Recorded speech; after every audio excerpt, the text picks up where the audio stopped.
Um, Today we're reviewing Star Wars prequel movie, The Phantom Menace, um, and we've got a couple news segments, and we've got a couple, you know, The news is good.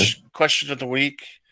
Yeah, we've got some. I brought out. So I've got two news clips today. One I didn't share with you. Um, the first one is called Star Wars Tales of the Jedi Explained. So there's a new series that they're developing called Tales of the Jedi. The Um, animated. yes, it's animated, and it happens 4,000 years before New Hope. So this is Thank you. back. Basically, it says it's back in the time when the Jedi and Sith were. There was lots of each, and they were fighting each other. So this is 4,000 years before any of the movies. Oh, Um, cool. uh, and it's supposed to be like a series, kind of like what we saw, in Clone Wars. It's just episode Mm-hmm. after episode. It's an anthology series focused on different characters and conflicts in the Old Republic era. Series These is would be large. all new characters. Then Yes, we don't know any of these guys. that's awesome. Series is largely about the rise and fall of Euclid Quill Dorma, a Jedi Knight from Alderaan, who becomes corrupt by the dark side. Over the course of the series, battles with the Sith, falls in love with a Jedi, Nomi. So we see romantic things going on with Jedi. Um, and former Jedi turns to the dark side. Uh, this is created by someone else. Blah blah blah. The And fuck? What? it uses they're using some sort of temple that's on Yavin. Um,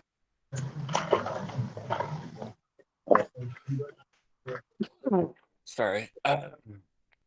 Tales of the Jedi has proved to be a hugely influential franchise for establishing key points of the Sith and Jedi mythology. So we're gonna get a lot about mythology. Um, Knights of the Republic. Uh, and this, so that if it's 4,000 years, that's even before Yoda, obviously, Mm-hmm. because Yoda was 900 900. years old.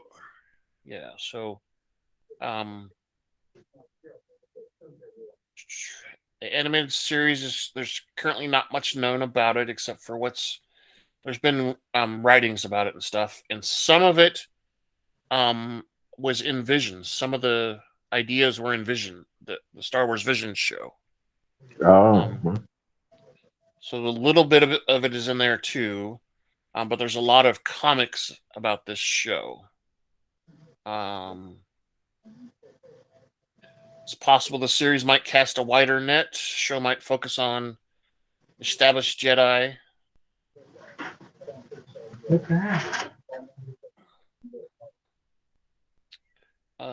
Anyway, so there's quite a bit going on there. It's a new series. It's being developed.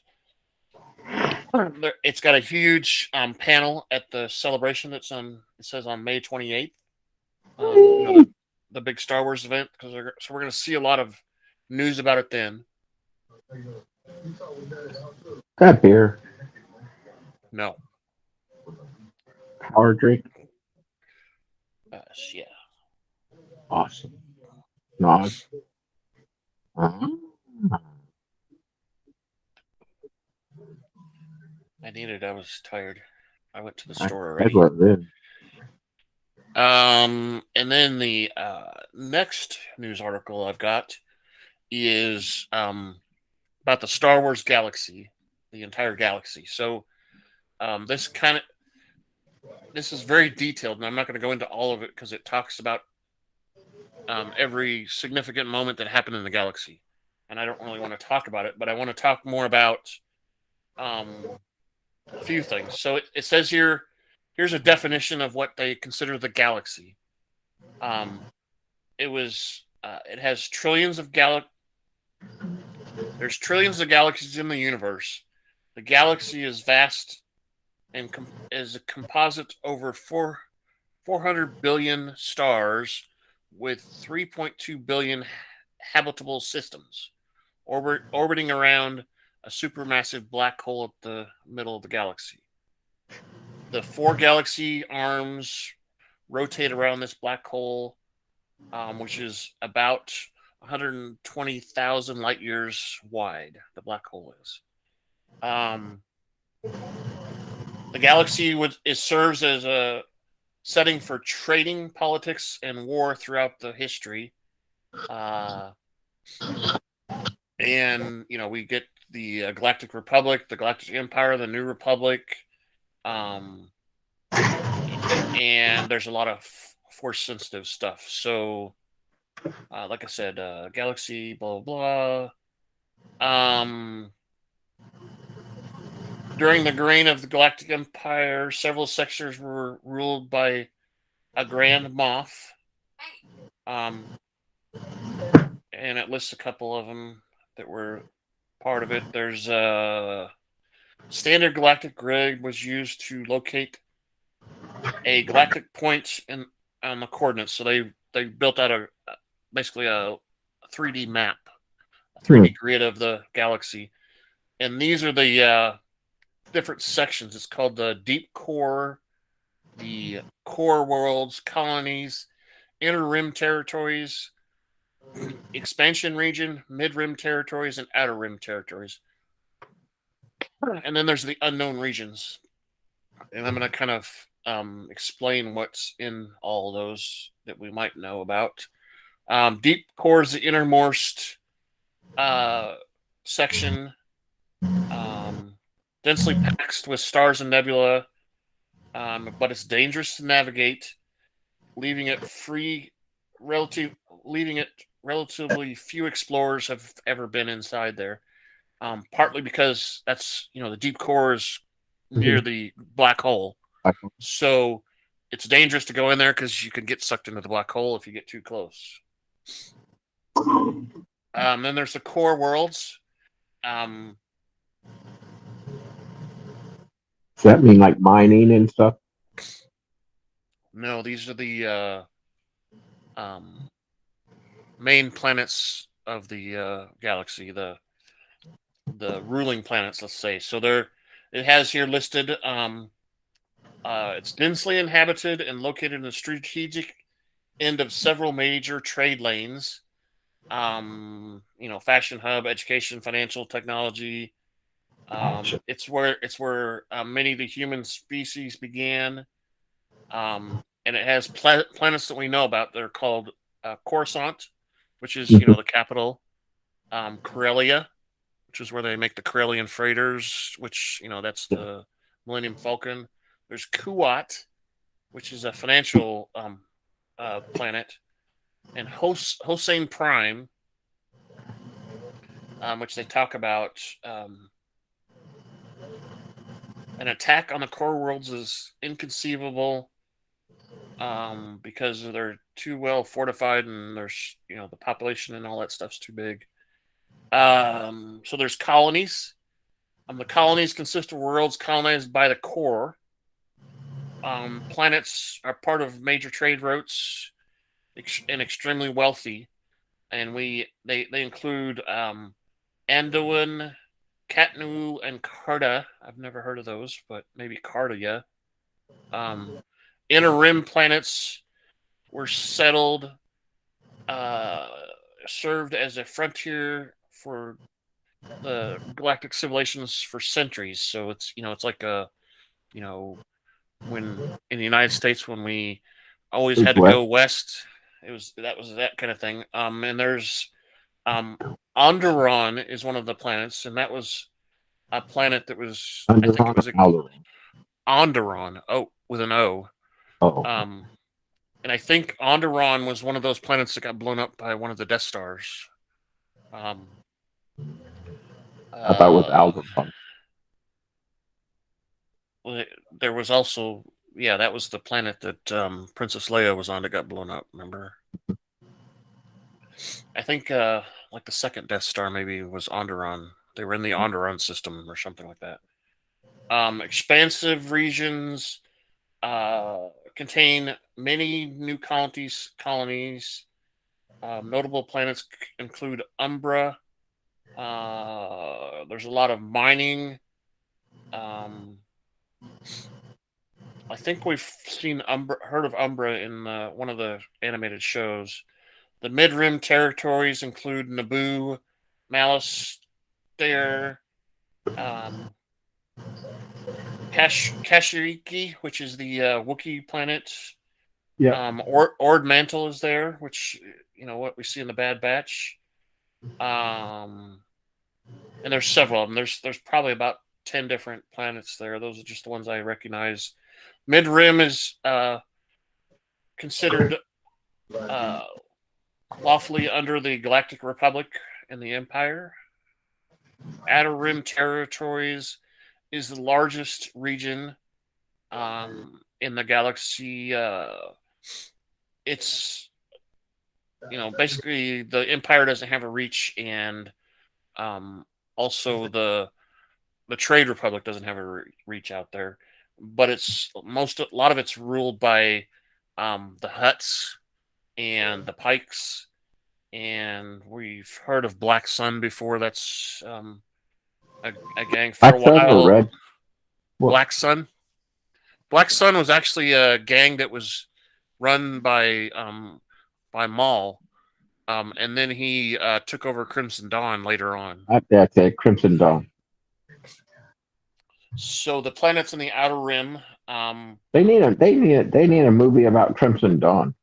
Yeah, well, there's supposed to be one. I think, from what I heard, there's supposed to be a Crimson Reign is a series of books that's out, and they're supposed to be developing something on Disney Plus for it, I believe. Nothing's official about it, but it's. Is she going to run it? I don't know, because they're supposed to talk about it at the convention around the 28th or whatever. There's a panel about it, so they're probably going to announce a bunch of stuff. Oh, that'd be cool. But we don't know hardly anything about it. So the planets in the Outer Rim are Kessel, Ryloth. Yeah. The Kessel Run. Exactly. Geonosis, Mustafar, Crate. There's a Hutt planet. There's Endor, Dagobah, which is where Yoda was. Lothal, Hoth. Hoth is where the rebels were for a while. Yavin 4 is there, which is where we get the beginning of Star Wars timeline. Battle of Yavin 4. Saleucrami, Seraph, which is where Rogue One took place on. That planet was called Seraph. That blew up. Okay, yeah, okay. Yeah, where the plans were. Yeah. There's Darth Vader and Tatooine is all part of the Outer Rim. So Tatooine's an Outer Rim planet. So half, if not all, of the Star Wars movie takes place in the Outer Rim. Pretty much, yeah. Because that's where the excitement is, I guess. I don't know. the Clone Wars, a lot of it takes place, on Coruscant or whatever that is. That's where the Jedi Temple is, the main temple. So then there's the Outer Rim, or I'm sorry, Unknown Regions, which there's not much known about at all either. There's some sort of anomalies in unknown regions that cause hyperspace not to work well. Something about magnetic and gravity wells and stuff like that. But it says the Chiss live in the unknown regions, which is Admiral Thrawn that I keep talking to you about. He's a Chiss. Exegol is in the unknown regions, which we know is where we went to in the last movie. final trilogy, the Skywalker, Yeah. whatever, Return of Skywalker, whatever it was. There's a planet called Achutu, which we've Bless seen in you. some of the. Yeah, exactly. We've seen that in some of the. I think that was in the Rebels. Yeah. And then there's another region called Wild Space. What? Yeah. Is Will Smith there? Yeah. No, it's wild, not Will Space. Wild. That's what I said. Wild Wild West. Oh, I get it. Come on. Okay. I forgot. Follow me. And the wild space regions are the regions that go around the entire galaxy. It's the outer edge of the galaxy. And it's called partly because of that, because if you try to escape the galaxy, there's a huge, I don't know, like disturbance that you have to go through. Anyway, this article actually, this is a very good article. I don't know if you read any of it, Scott, but it's got, from the beginning of when propulsion and hyperdrive was started. It's got when, the Jedi started 25,000 years ago or whatever. When they became official, it's got multiple battles between the Sith and the Jedi, and Jedi taking over. It's got some information about the Clone Wars, the Galactic Empire. It's pretty much a history of the entire galaxy, and we've seen quite a lot of it. But how many pages is it? It's a lot. It's probably like 10 pages or more. It's quite. I'll print it out. Send it to my work email. Okay. It's so most of what we know happened 25,000 years after the galaxy supposedly started keeping track of stuff. When they got hyperdrive, 25,000 years after is when the Phantom Menace and everything started. So this goes through all of it. I mean, it goes through, right. Like I said, it says this is when hyperdrive was first started. This is when the Old Republic was first started. Does it mention Mr. Spock and Captain Kirk? Yeah. No. See, we're supposed to think this is a different galaxy, I guess. I don't know. Oh, okay.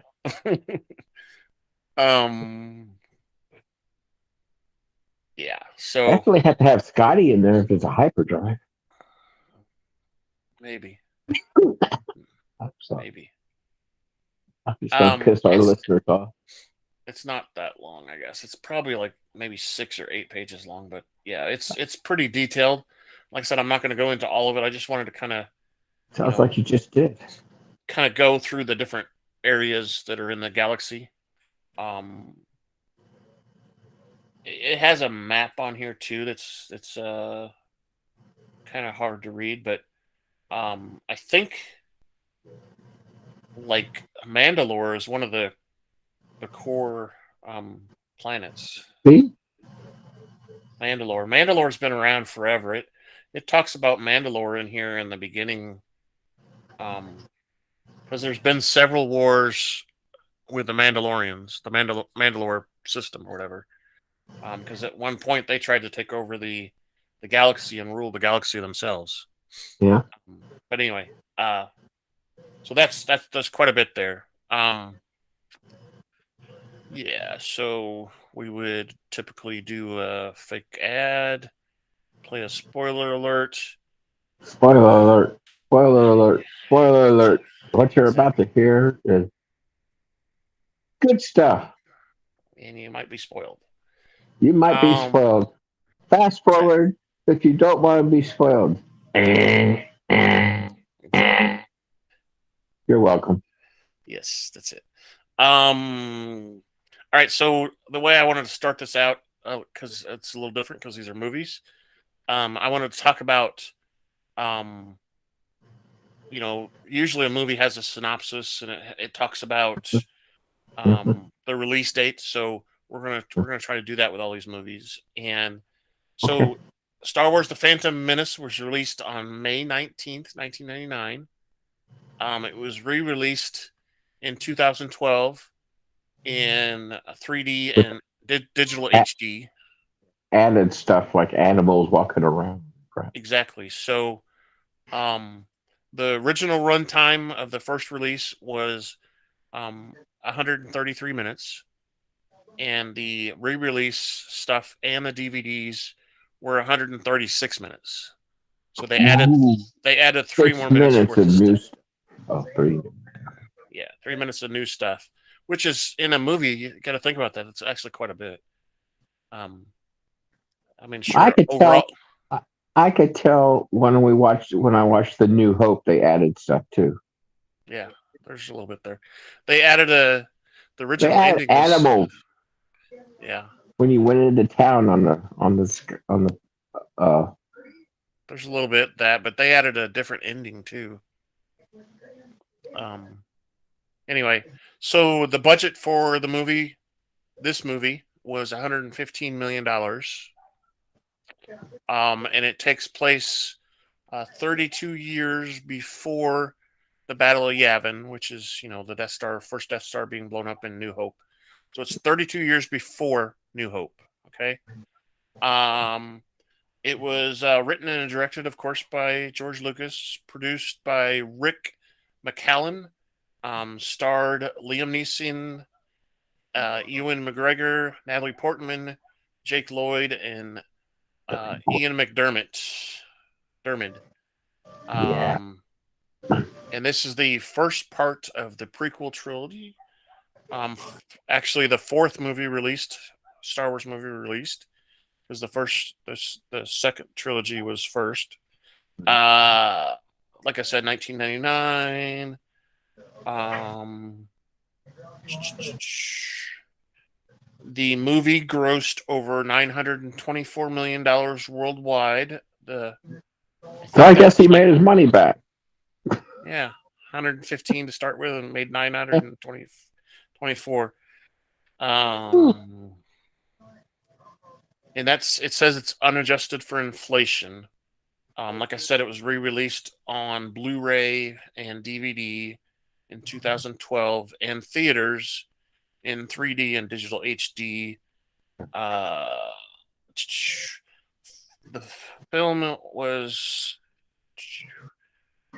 storyline, blah blah blah. Okay, that's good. So, um, the next thing I want to read is, I had a theme for the Star Wars music I was going to play, because I wanted to read the opening crawl. You know what they always do, um, and they continue to do that in the animated shows. But so the opening crawl says, turmoil has engulfed the Galactic Republic. Oh, you messed up a long time ago.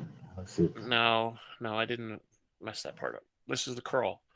The Oh, taxation of trade routes to outlying star system is in dispute. Hoping to resolve the matter with a blockade of deadly battleships, the greedy Trade Federation has stopped all shipping to the small planet of Naboo, while the Congress of the Republic endlessly debates this alarming chain of events.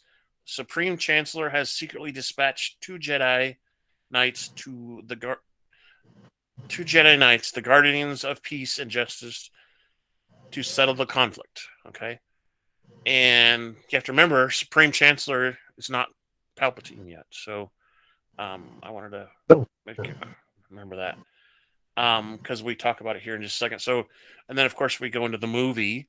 Um, uh, it says here the blockade is on the mid-rim planet of Naboo. Supreme Leader Chancellor Finis Valorum is the leader of the Galactic Senate, and he's dispatched Master Qui-Gon Jinn and his Padawan Obi-Wan Kenobi to serve as the ambassadors to the flagship. Uh, they're sent to meet Viceroy Newt that's Gunray to resolve the dispute.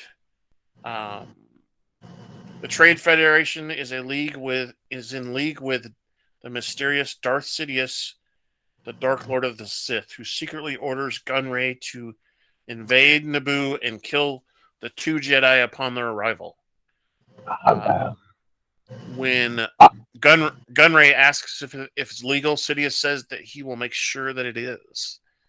Okay, so the Viceroy locks the Jedi into a meeting room and attempts to kill them with poison gas while having their ship destroyed. And they call it a Radiant 8 destroyer. But they escape and battle through a squad of droids. Qui-Gon Jinn and Obi Kenobi make their way to the command deck where Gunray is located. And they've got the blast doors closed. But the Jedi you see Qui-Gon uses lightsaber to try to cut the door open. And they send 2 of those destroyer droids, those ones that roll. I like to call them rollies. I like to call them rollies. Yeah, they're called droid Kias or something, droidicas. But I like to call them rolly droids. Droid Kias. Yeah, that's what they're actually officially called. Droidicus, something like that. I don't know. And we see on the deck where Gunray's at, he gets a video call from Queen Amidala and to express her disapproval about the blockade. And she mentions that there's supposed to be some ambassadors coming from the Chancellor. And this is where Gunray says he has no idea. He's never seen any ambassadors. Of course, we know that he's already talked to him and they're already trying to break in.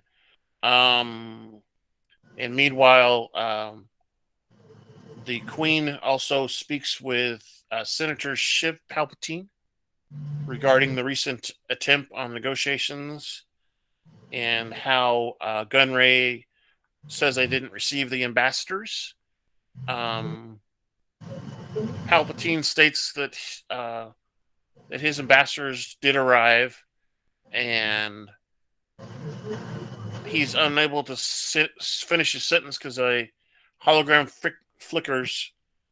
His hologram flickers out for some reason, and that's because the Trade Federation is blocking communications. And we see back on the planet's surface, Qui-Gon Jinn has escaped through one of the ships that's invading the planet. He gets out, and they're running along, and he runs into Jar Jar Binks. Oh no, your favorite character, right, what's my doggy's name? Jar Jar? No, it's Zozo Binks. Oh, yeah, he's clumsy. That's funny. So he runs into Jar Jar and basically saves him. Kenobi. He's indebted to him. Right, he's indebted to him. Kenobi shows up as they're fighting off some, patrols or whatever. And they mentioned that they need to find a way to get to the, safety or whatever. And Jar Jar mentions that, he has a route through the water to, at least hide from whatever and talk to somebody about it or whatever. The Trade Federation has occupied the planet in Naboo.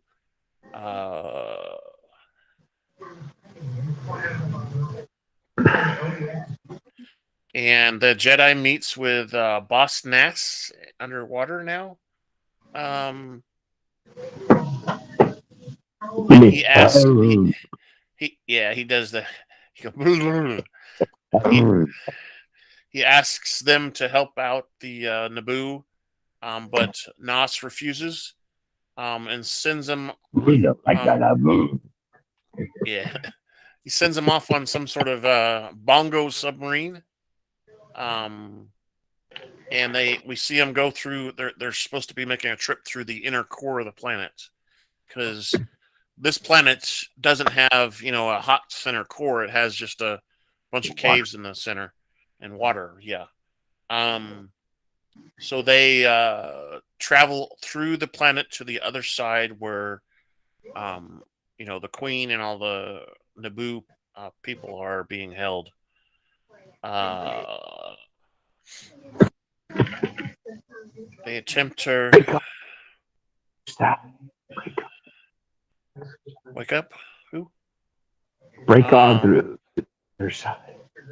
Yeah, break on through. Uh, That was a fun trip too. yeah, there's What a was bunch it? of One of the lines. One of the lines said, "Oh, there's always a bigger fish," yeah, or because something like that. they got attacked by a big fish, and then another bigger fish Bigger came in. fish got. That happened like twice or something, didn't it? Yeah. One was an eel, and the eel got taken out by a shark like thing. Yeah.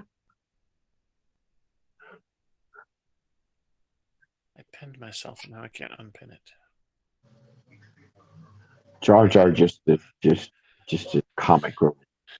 Yeah, that's pretty much. So they arrive uh, with Binks in tow. They arrive and rescue the Queen from a group of uh, you know Republic Trade Republic guys that are marching her somewhere. And they go on to what is it a ship hangar? Yeah, there you go, a hangar deck, and rescue some pilots that are being detained, and they all escape on a big ship that's that they try to get off through the blockade. Is that where they? Is this where they introduce the shiny ship? Yes, this is the first time we see the shiny ship. Sorry. No, that's. I always thought it was kind of out of place, but whatever. Yeah, but it can shift. It can shift to a pointy ship or a wide ship. No, that's just an optical illusion. No, it doesn't shift. Yes, it does. No, it doesn't. So they leave Coruscant. They depart for Coruscant. That's what it is. And as they're leaving and going through the blockade, they get attacked a little bit, and they get some droids go out and try to repair some of the problems on the ship. And one of them, they all seem to get picked off the top of the ship, except for one. And he fixes the hyperdrive, and lets that him. Would be R2D2. Yeah, and he lets him, or that lets him get back into, shoot into hyperspace so they can escape. Yeah, R2D2 repairs it, but once they get into, escape, they realize that the hyperdrive is slowly leaking, and they're not going to last very long. They need a replacement or a fix for it. And they determined that Tatooine is a good planet to land on because it's kind of out of the way. It's not under control of the Trade Republic, or the Senate, or anything like that. They're kind of off on their own. Let's see. They land on the planet, and they go and look for a place to buy the parts from, and they run into a shop that's got this weird Watu guy, and Anakin Skywalker's there also. And it says Watu has the parts. They're out back, and they want to go look for him. He finds the parts, but Qui-Gon is unable to purchase them because the Republic credits he has are worthless.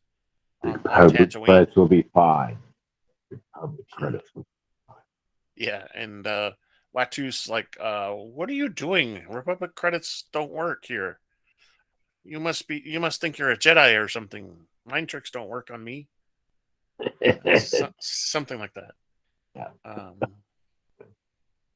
Yeah. I just like how he flutters around.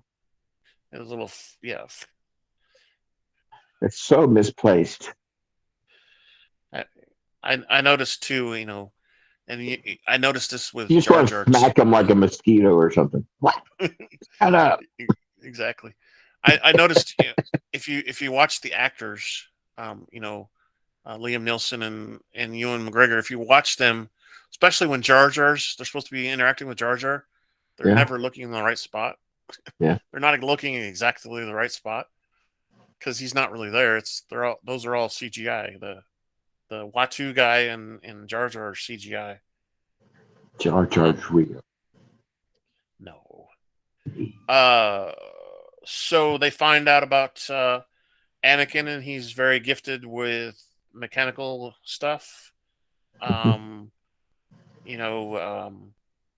There's a sandstorm coming, and Anakin ends up offering his place to stay to wait out the sandstorm, which apparently doesn't last but a couple hours, I guess. And they find out that he has built a droid named C3PO, and he doesn't have outside body parts. He's only got inner parts that we can see. Naked. Bunch of wires and gears. R2D2 says, "Why are you naked?"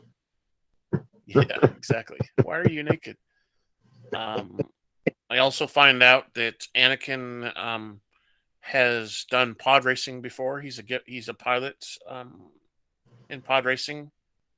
And this is where Qui-Gon starts to think that this Anakin is, got some force capabilities.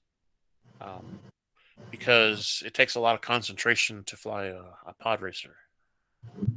And he thinks that he's the chosen one to fulfill prophecies that are supposed to balance the force.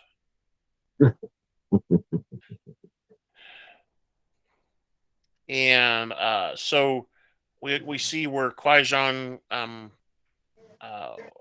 brokers a deal with Watu to get Anakin in the pod race. He offers up the ship as collateral for the entering fee, and we also see the Watu once more, and he offers him some money that he makes off with the sale of the ship and whatever, and he can keep the pod racer when the race is over and make money off of that. And then Watu's like, "Hey, what do you get out of this?" And he's like, "Well, I'd like to, get the boy free if I win." Free the boy and the mom. Yeah, free them both, he says. And Watu doesn't like that. He says they can only do one of them, and they do a game of chance with some dice that looks like colored with a marker or something, red and blue. Yeah, red for the blue for the boy and red for the mother. Mm-hmm. And they roll it, and Qui-Gon does his little Jedi stuff to make it show up blue. Is that what it's supposed to sound like in the movie? Whoa! Whoa! Yeah. The force with the force. Yeah. So basically, if Anakin wins, he gets to be freed. If he doesn't, then Watu gets to keep him as a slave. And they get back to Anakin's place, and Qui-Gon is talking to him outside, and he does a blood test on him. Checks his midichlorian, and he contacts Obi-Wan Kenobi, and this is where we find out that he's off the chart. He's off the charts. 20,000 midichlorians per whatever. Highest ever seen of any Jedi. So then we have a long scene where we're doing the preparing for the pod race. The kids come in, and That's so wizard. Yeah, that one kid says that's wizard, and they're preparing for it. They get the engine started and all that stuff. Oh, it's gonna work! Yay! So they cart the ship off, or the pod racer off to the hangar where all the racers are preparing, and this is where we see the Sabula guy that's supposed to be the one that always wins. Sabula, he's a rat. Something like that, but doesn't he have like multiple legs and stuff? He's got like three sets or something like that. I don't know. But he's a Looks rat. like he's got a lot, sort of something like that. He's got wings too, doesn't he? I don't know. Yeah, maybe something. Not. But yeah. So the team joins, and this is where so they race. They do a couple. They're supposed to do 3 laps, I think, around the race course. And this is where we see a lot of things here. We see Jabba the Hutt, and he opens up the race and bites the head off of some sort of rat type of thing or whatever. Spits it at the gong. Spits the head at the gong. Starts the race. Yeah, start the race. Gong. Yeah. And we see Anakin have trouble at the beginning. His ship doesn't start or something. It's flooded or whatever it is. He had to call AAA. Exactly. And there's another guy next to him that has something similar to it. That was a dork. Yeah. He's like freaking out or something. Later on, the guy's ship actually does start to work, and the pieces go flying all over the place. Or whatever, and explode. So they start the trip around, and there's a caves that they go through. A couple of the pilots crash in the caves. There's a big explosion up the first time through, and they come out, and the Tusken Raiders are firing shots at them. Yep. Choom, choom. They're excited. They hit one, they jump it down. Yeah. Yeah. Which is funny. And they go through the same track 2 more times. As they go through, some pilots crash, and there's a confrontation with Sabula and Anakin while they're flying around. Blah blah blah. Anakin has troubles and ends up falling behind, and then catches back up. Happens like 2 or 3 times. And finally, near the end of the last lap, Anakin bounces Sabula, and Sabula crashes, and ends up on the ground going "Arr!" or whatever. He's all upset, and Anakin wins the race. Ta-da! Yay! And that takes up a lot of the movie, I thought. But anyway, so they all prepare to leave for Coruscant. This is where Qui-Gon tells Anakin that he's been freed, and they talk about that, and his mother's Mama.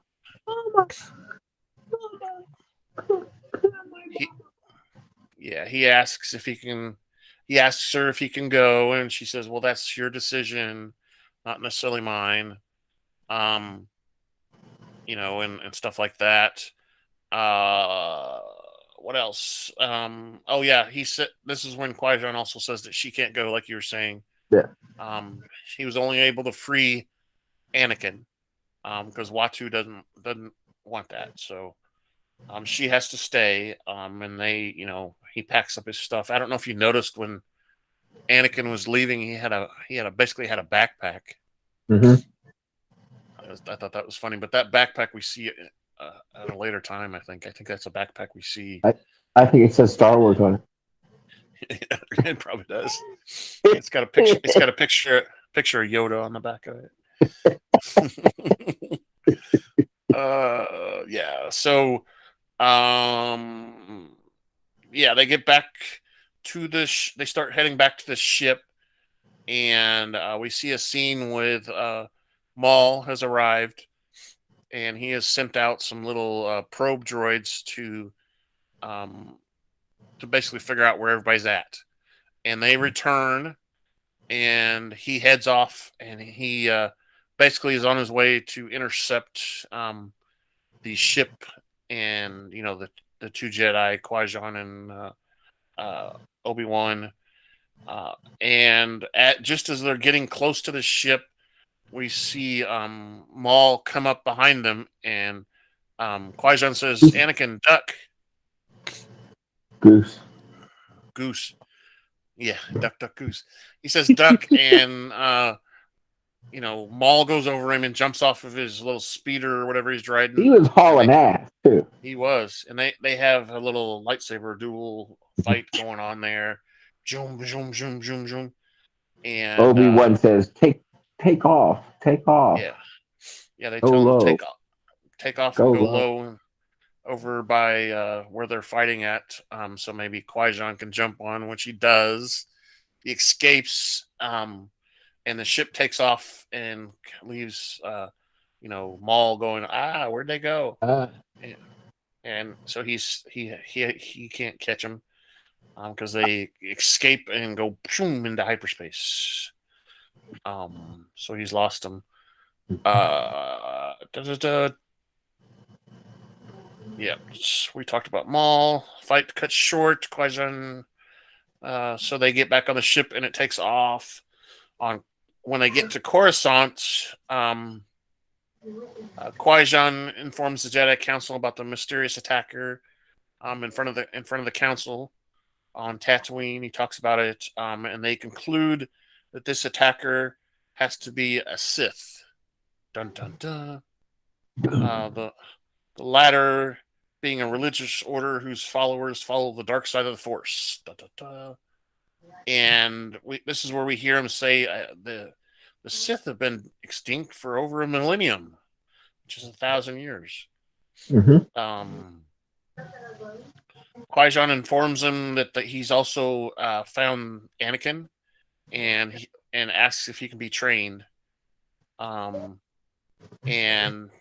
first they're like, no, he can't be trained. They tell him no, and you already have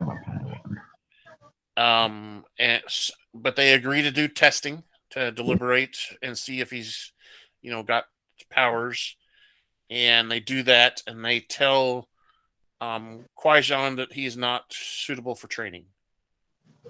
Too old. They fear that his future is clouded, and he has much fear in his mind. So he basically, I think, he tells Qui-Gon that he can't train him. He's not allowed to. But Qui-Gon's allowed to, keep track of him and, take care of him. And they get assigned to go back to, help the Queen get away from, everybody. So they go back. At this point, they're protecting her, that's right. But also the planet had been invaded. Yes. And they were setting up big time, and everybody else. And even before they got back, they had that entrapment message from one of the governing Yeah, people of her planet. yeah, that got tracked or whatever. Right. And so we see a scene at the Senate. Um, Palpatine warns her about the corruption and all that. The Queen about the corruption, Oh yeah. and this is where he mentions that she might call for a vote of no confidence if she doesn't like what the Chancellor is saying. Um, so they go in and debate it a little bit, and they complain about the Trade Federation. The Trade Federation denies it. Blah blah blah. She calls for the no confidence vote of Chancellor Finis Valorum. Well, that's a pretty good speech though that she gave. Well, if you're Was just going to sit there and put it to put it to council or whatever and study it, why study it when my planet's being invaded right now? And exactly, then she goes with heavy heart, I vote for no confidence or something like exactly, and that.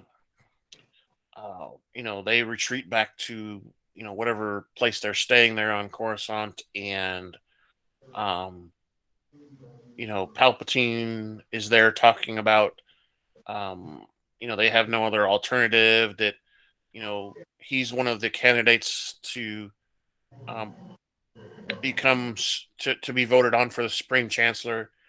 And she tells Palpatine that she doesn't want to be here anymore to witness the slowness of politics. She wants to go back to her own planet, um, because of the Senate's lack of action. She feels that even if Palpatine is elected Chancellor, it'll be too late for the planet. Her planet. Um, and this is when the Council sends the two Jedi's back to the planet with her to find out more about this Sith guy, because they think he's still there, probably waiting for the Queen to come back. Um,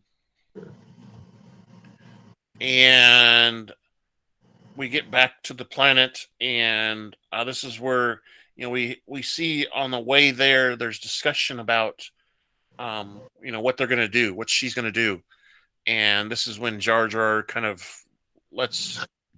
Well, they're not back to the planet yet. He's sitting there Yeah, looking at the ship and go, well, we are mighty warriors. We have a yeah, big he kind of standing lets army. he lets go that they have a huge army, which apparently the Queen had no idea. Um, they're big warriors, and know how to fight and all that stuff. Um, so when they land, she says that she needs to contact the Gungans, which is the water Jar Jar's people. Um, and Jar Jar goes down to the lake to get a hold of somebody, and he goes down there and comes back and he says the place is abandoned. Oh no, what are we gonna They're do? not there. They're not Yeah. there. No. So Jedi asked, well, where would they be? yeah, exactly. The And secret. A Gungan sacred place. It's certain that Gungans will go there if they're in trouble, or something. So yeah, so they go to this place and find Boss Nass. Uh, and the Gungans don't really start to trust her, and then this is where we get the reveal that the handmaiden Padme is actually the true queen and not the person that's impersonating her, uh, which is actually one of her handmaidens that for security reasons or whatever. Um, and they form an alliance with Boss Nass, uh, and come up with a big plan to fight off the attack by the Trade Federation. Yay! Yay! Dispute plan. Uh, and they're sent off some people to rescue some crew.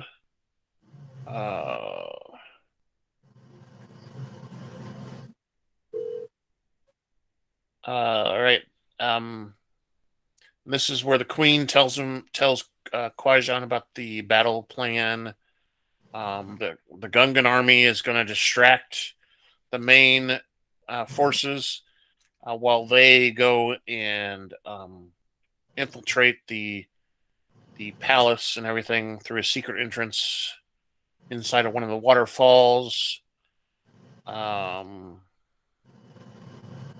This is where we see that Newt Gunray contacts Darth Sidius and tells him that they're gonna wipe out the Gungans with their battle forces. We see, like in the battlefield, everybody's setting up, and Jar Jar gets made a captain. Oh boy, No, whatever. it is made a general of bombardment. There you go, a bombard general or something like that. General of bombardment. Yeah. And they have a shield of some sort that they use. So during the battle, the droids are firing from a distance and they can't penetrate the shield. So that's when they decide to dispatch all the little what we end up calling clankers later on in the show. Those little individual droids. Yeah, they activate a shield, fire some tanks. Tanks can't get through. So they send in the actual droids, and the droids are able to walk through the generator. And heavy casualties start to ensue. It's the same. It's the same theory as throwing a grenade under the shield of one of the battle droids. Exactly. We saw that quite a bit in some of the animated shows where they would do that. And we see in the hangar bay, Darth Maul shows up and fights the two Jedi's while the others escape to, back up the main battlefield with fighters. Where's Annie? Where's Annie? This is when Qui-Gon tells him to get up in a fighter and stay there Stay and in keep the out of the way. no matter what. Yeah, exactly. No matter, don't leave. Don't leave. Okay. Keep your head down. And these guys end up, battling Maul, and they end up going down a hallway that has a bunch of catwalks, and it's through the generator area that has some weird force field things going on and stuff that they can't get through every once in a while. They end up fighting. Zoom, zoom, zoom, zoom, wow, wow. The force field things come down, and there's a time when they wait a few seconds for the force fields to go away so they can go through it, continue through. We see Qui-Gon meditating, and Darth Maul is very anxious to go through. He's pacing. And Obi-Wan Kenobi's in the back. He's anxious too. He can't meditate like Qui-Gon can. Apparently. He's a youngin'. Exactly. And this is where we get a battle between the two of them are fighting Maul for a little while. We get to see the double blade thing go on with Maul's lightsaber. Yes, the fields, blah blah blah. Okay, and there's a big fight, and before Kenobi can get through, he has to wait for a while, and he actually sees Qui-Gon get mortally wounded and falls down. And he's like, "No!" And then the shield comes up, and he starts to fight with Maul himself. With much vigor. Much vigor. Yeah, this is where we see him chop the lightsaber in half. So Maul now has two individual sabers. I think one of them doesn't actually work, so he's only got one that actually has the blade. Um, and he knocks Kenobi over the edge and kicks his lightsaber over the edge with him. And we see Kenobi, reaching his hands up there, but and Maul's trying to goad him to get out so that he can, kill him because he has no choice but to jump into the pit and die or come up there and get out. So Maul is trying to get him to get out, and eventually Kenobi does. He actually, uses his force powers to grab the lightsaber of Qui-Gon and begins fighting Maul again. And he ends up cutting Maul in half, right through the stomach. And Maul falls down the pit. He falls down the pit. We see him falling, and we see two different pieces of him falling down the pit, which is a pretty cool little shot. But it's a pretty lengthy fight scene there. It was a pretty good fight scene, I thought. And not long after Maul falls down the shaft, Obi-Wan goes over to Qui-Gon and talks to him a few moments before Qui-Gon dies. This is where he tells Obi-Wan that he has to train Anakin. He's the chosen one, and he believes it strongly, and that he wants Obi-Wan to carry out his wishes. Then we find out, obviously Qui-Gon dies, and we go back to the Queen and everything. The Gungans eventually, once the battle's been going on, there's something up aboard that Anakin ends up being sent with on the fighter ship that he's on. He ends up being automatic pilot, sends him to the main ship for the droids, right? And he ends up getting inside a hangar in there with his ship and ends up firing all kinds of things. And there's actually a some sort of power generator in the hangar. The communication ship for the droids. Right. So he hits this power generator. He hits his power generator, right, and the ship starts to explode from the inside. And we see some of the Naboo fighter pilots going, "Hey, the ship's exploding from the inside. What's going on? We don't have anybody in there." And then they see Anakin coming out the side of. He did it. That's Anakin. What's he doing? He did it. He blew up the ship.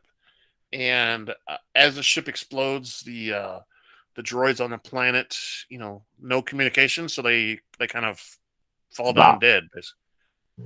Which means the Gungans have won the battle.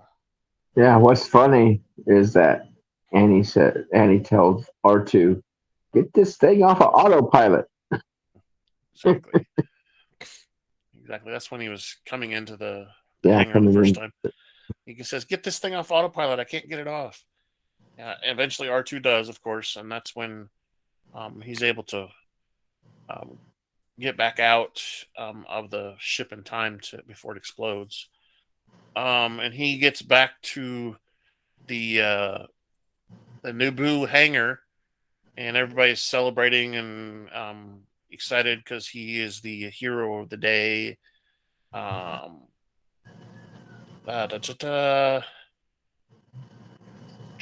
Gunray, Queen Amidala declares victory, and Newt Gunray is going to stand for trial for all his crimes. And we find out that Chancellor Palpatine has been elected the new Supreme Chancellor of the Senate.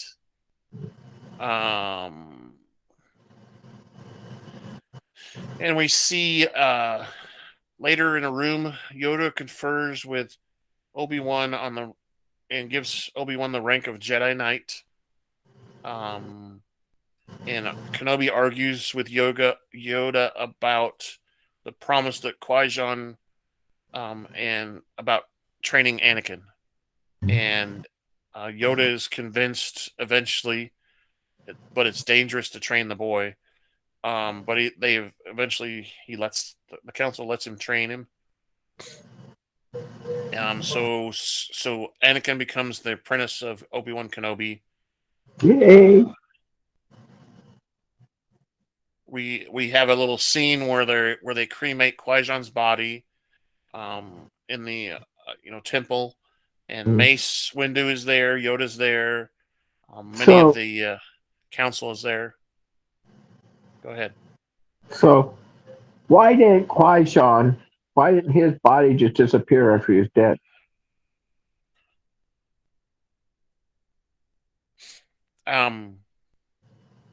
Because Hmm?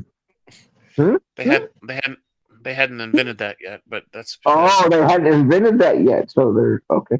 So Qui-Gon actually is the first one. You'll find out in the second movie. Qui-Gon is the first one that has been able to what they call be able to transpire the barrier between death and life as a ghost or whatever. So he hasn't actually done that yet. That's why his body doesn't disappear. If you're trained in that, it does that. Kind of like we saw that with same thing happen with Darth Vader. His body disappeared. So did Obi-Wan. Obi-Wan's body disappeared because he trained in it. We saw that in the Revenge of the Sith. Yeah, we saw in Revenge of the Sith where Yoda tells him that he's got some training for him to do, Obi-Wan, while he's in his isolation. That's the training for the ghost thing that he's talking about. So it doesn't actually happen, and it's not really, this ghost thing is not really thought of. I think is what the deal was. George Lucas hadn't thought of it yet, I think.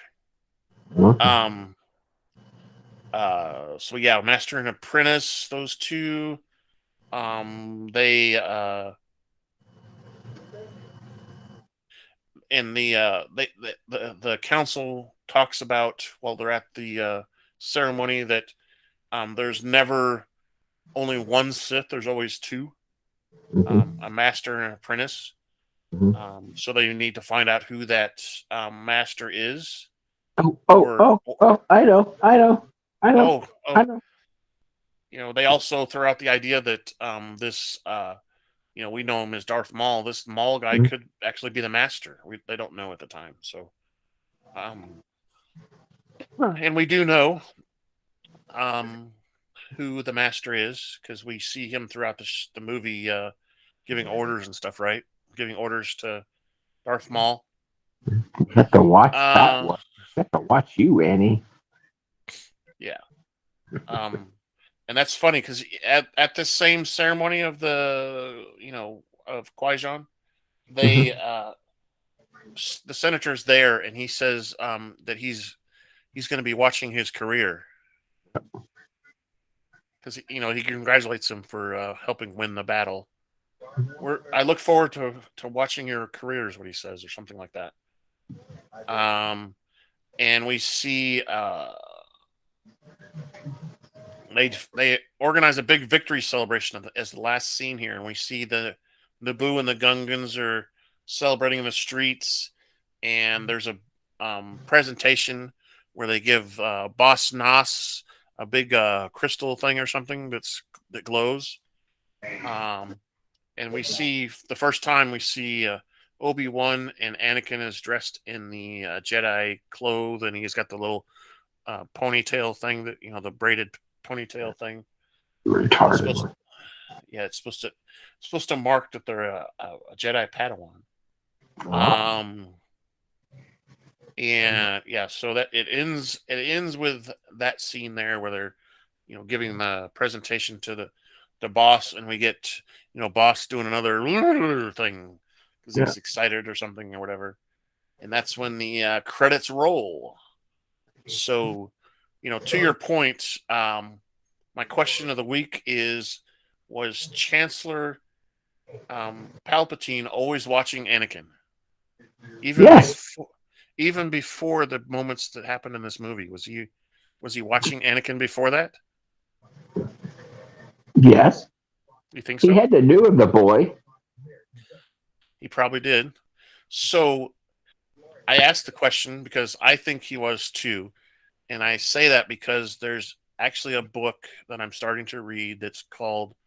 Remember, when Palpatine tells the story about Darth Plagueis the Wise. Mm-hmm. His This master. book, his master. So Yeah. this book is actually called Darth Plagueis the Wise, and it goes through Plagueis from the beginning, and then Palpatine as his apprentice, and so on and so on. And um, it's very interesting. I haven't gotten very far into it at all, but the synopsis of the story is that um, Darth Plagueis actually planned everything that happens throughout the entire movie series. Plagueis actually is the mastermind of everything, and Palpatine, as we know, kills Plagueis Mm-hmm. to be the one that takes over. So Plagueis trains Palpatine to be a senator in politics and everything. He trains him so he can infiltrate the Senate and take over the political side. But since Palpatine ends up killing Plagueis, Palpatine is also the Sith Lord that's in charge of everything, right? So anyway, so we're gonna talk about this book later on, but it's very interesting because there's mention in the book about how Anakin came to be. Because in the movie, his mom explains it that Yeah. she doesn't know what happened. She did. Yeah. All of a sudden, She she turned up Prego. yeah, and she took care of him and gave birth and all that stuff. She turned up Prego, but she doesn't know what happened. Um, That and this damn book night in the club with the roofie. yeah, exactly. So this book explains how Anakin came to be also, um, and probably how he came to have such a high midichlorian count too, because Darth Plagueis was obsessed with midichlorians. Mm-hmm. His main focus was to control and do as much as possible with midichlorians. And I think the book I'll find out that they figured out how to control them enough to concentrate them, so that they could have Anakin have this high of a midichlorian content. Anyway, that's what I think about that. So that's the movie, Scott. What do you think about the movie? It's just this. That's pretty cool. It's a pretty good movie, and Yeah. I don't know, Scott. I mean, I when just, you he just did. You know, everybody talks about and wonders why he did it backwards. But now if you think about it, you're reading a book that'll tell you why he did it backwards. part of it. I mean, so um, there's a couple what do they call those? Those movies where they talk about how they made the movies, kind of thing. Um, Documentary. and yeah, documentaries and stuff. And there's one where Lucas kind of explains it too, and in that he says he wanted to do 4, 5, and 6 first because it involved a lot of you know the the Mm-hmm. battles, and the first 3 don't really involve a lot of battles, which they do because he realized that that's where he's going to make the money from. So he put battles in them all. But Yeah. originally they didn't. He stuck They you in first with the good stuff. yeah. The originally the Phantom Menace and the other 2 movies weren't going to have a lot of fighting and stuff in them. They were going to be content based, but not a lot of the love story of Anakin, the that stuff, and not a lot of fighting in them. But he added the fighting because he knew that that would draw the audiences as well, so he could make enough money to make the next movie and the next movie, right? So That's originally why he did it that way, because he thought if he released episode 1 first, people would not watch the second one after that. So he thought that, the big battle between Luke Skywalker and all that stuff would be what would get people to come back and watch more. And this Darth Plagueis also kind of explains that too. But yeah.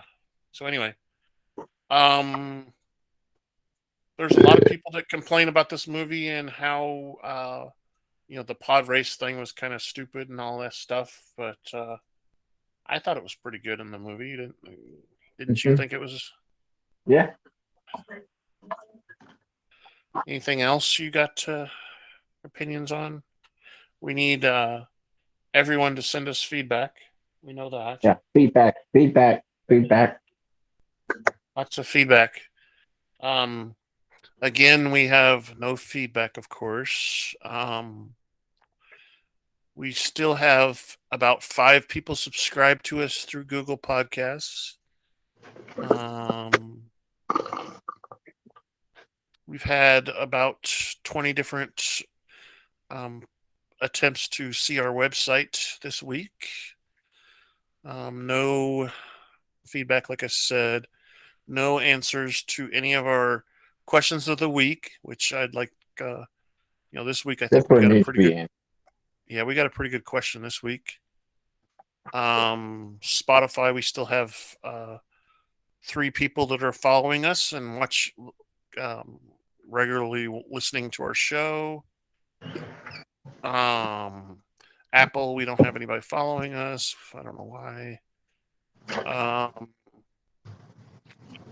That's about it. So yeah. So going forward, we're going to be doing the next 2 prequel movies. We'll be doing one of them each weekend, hopefully. And next weekend we skip unless we do it on Sunday. You want to do it on Sunday? Sunday's fine with me too. I don't care. Okay, Sunday will be fine. So we want to do episode 2 and 3, and then if we have time, we want to watch New Hope too. So we're gonna. Hopefully, we have. There's enough weekends there. It just depends on if we have time and stuff, because things are going to be coming up pretty quick, I'm sure, for both of us. So that's the plan going forward. Hopefully next time we'll have some better handle on the audio stuff, so we can say goodbye and whatever to everybody. Wave bye, Scott. Bye bye now. Bye now. Bye bye. Bye bye. Don't look at Scott's house. He needs to paint it.